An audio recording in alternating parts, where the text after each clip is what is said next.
اور پوری طرح منصفانہ فیصلے ہونے چاہیے، اور اسے کمزور کی مدد کرنی چاہیے۔ وہاں پر کمزور کو تہے تیگ یعنی چھری کے نیچے لانے کا آرڈر دے دیا گیا تھا۔ لڑکا کیوں ہنسا تھا جی؟ موسٹ امپورٹنٹ کویسچن ہے جی، کیوں ہنسا تھا؟ بیکاز اس نے دیکھا کہ نہ والدین سے کچھ ملا، نہ قاضی نے انصاف دیا، نہ بادشاہ سے رحم کی اپیل ہو سکتی، کیونکہ بادشاہ کی جان تو بچنی اس کی جان جانے کے بعد ہے، اس کو ذبح کیے جانے کے بعد ہے۔ تو اس نے آسمان کی طرف دیکھا اور مسکرایا۔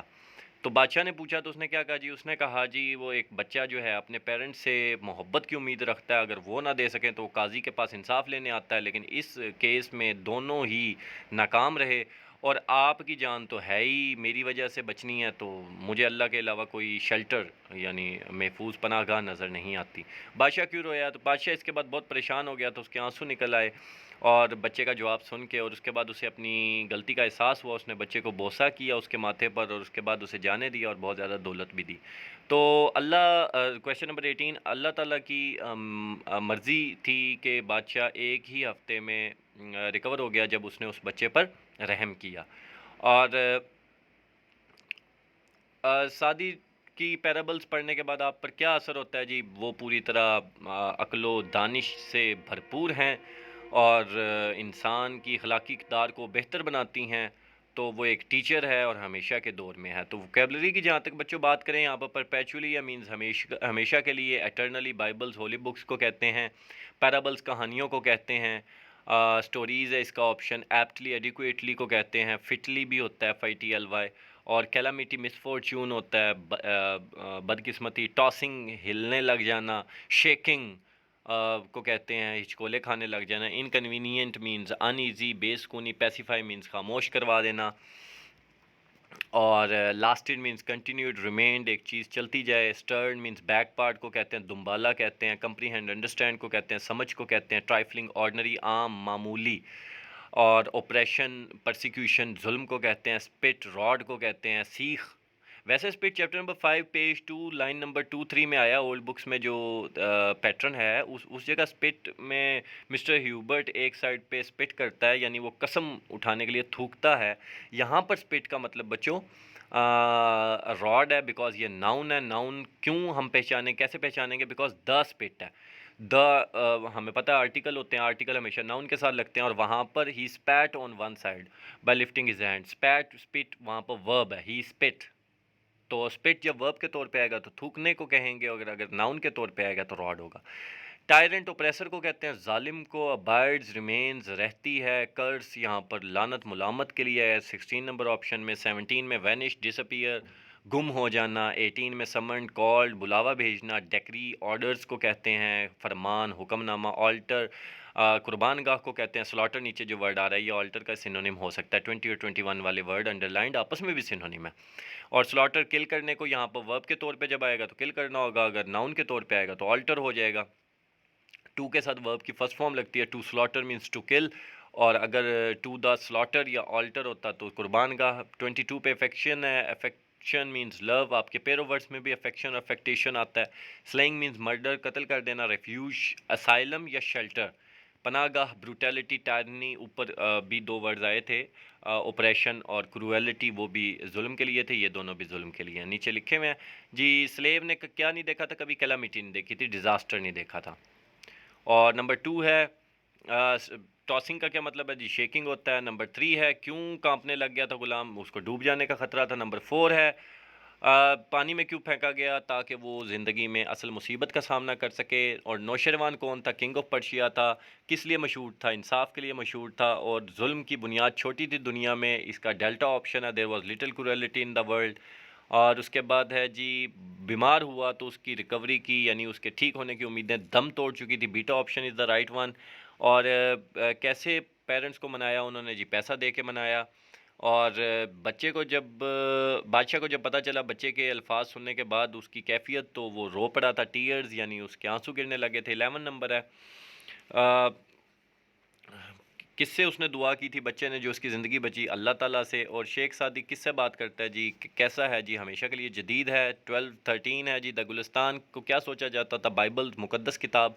اور 14 ہے پرشین سلیو جو تھا وہ بادشاہ کے ساتھ سفر کر رہا تھا، تو وہ بالکل نیا تھا سفر کے لیے، ابھی پہلی دفعہ کر رہا تھا، اور باقی لوگوں نے کیا کیا تھا، 15 نمبر ہے جی، اسے پیار سے چپ کروانے کی کوشش کی تھی۔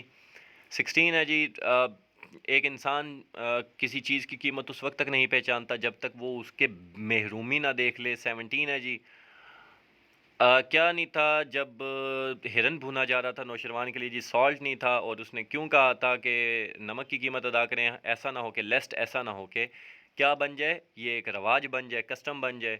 اور کیوں قاضی نے حکم جاری کیا تھا اس کو مارنے کے لیے، بادشاہ کی صحت بچانے کے لیے۔ اور جب سب تیار تھا، لڑکے نے کیا کیا جی، آسمان کی طرف دیکھ کے مسکرایا تھا۔ 21 ہے جی، لاسٹ ہے، کیا دیا تھا بچے کو انہوں نے جی، دولت دی تھی، اور اس کے بعد بادشاہ کتنے دنوں میں ٹھیک ہو گیا تھا جی، 1 ویک میں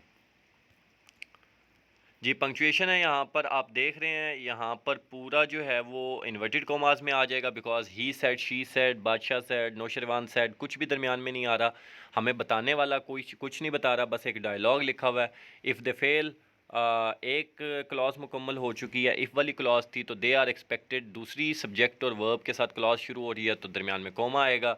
قاضی کا کیو کیپٹل ہوگا، یہاں پر پراپر ناؤن ہے، قاضی ایک ہی تھا اس وقت کا۔ ٹو سیک جسٹس یہاں پر ختم ہو گیا جی، فل سٹاپ۔ بٹ کا بی کیپٹل ہو جائے گا، but in the present case, لیکن موجودہ کیس میں یہاں پر کوما آئے گا، بیکاز آگے سے نئی کلاس شروع ہو رہی ہے۔ دا پیرنٹس یہاں پر subject have agreed verbal category کا رول پلے کر رہے ہیں، اور یہ ٹریش آف دس ورلڈ ہمیشہ فل سٹاپ اندر آتا ہوتا ہے انورٹڈ کوماز کے، تو اس طرح یہ پنکچویشن سالو ہوگی۔ بچوں اس کے ساتھ ہی آپ کا یہ چیپٹر ختم ہوا۔ اس کے بارے میں کوئی بھی کویسچن ہو تو آپ کمنٹ باکس میں کمنٹ کریں، انشاءاللہ آئی ول آنسر یو دیئر، اور تمام کمنٹس کے میں کوشش کرتا ہوں پراپرلی آنسر کر دوں۔ اوکے بچوں، اللہ حافظ۔